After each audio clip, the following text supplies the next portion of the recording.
Research Focus, Beyond Deficiency, Civic Development in Immigrant Youth.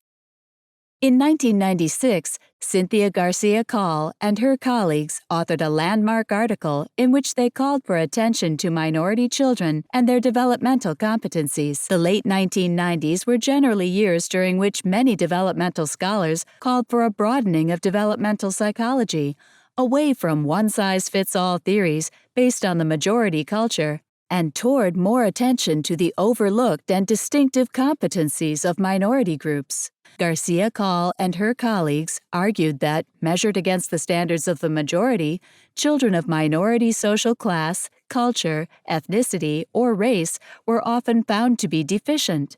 They urged developmental psychologists to move beyond these deficiency models. Specifically, they encouraged new theory and research that start by taking into account social position variables, such as class, and that aim to uncover developmental competencies.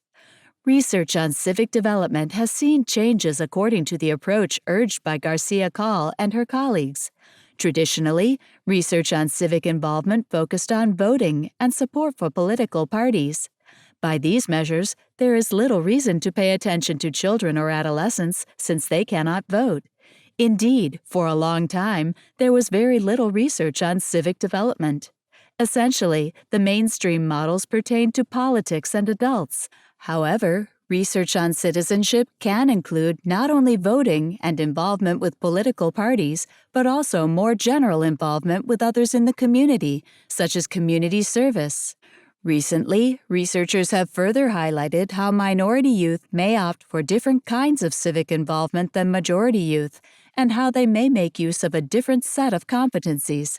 For example, research with immigrant youth in the United States shows that they are less likely than native-born youth to be involved in conventional political activities, such as displaying political campaign signs, but more likely to be involved in political activism, such as participating in a protest march. Immigrant youth are also more likely to be involved in civic activities where they put to use their multilingual and bicultural skills, such as translating documents. Furthermore, immigrant youth, who often come from cultures oriented to interdependence, emphasize that they take part in civic activities on the basis of collectivistic motives.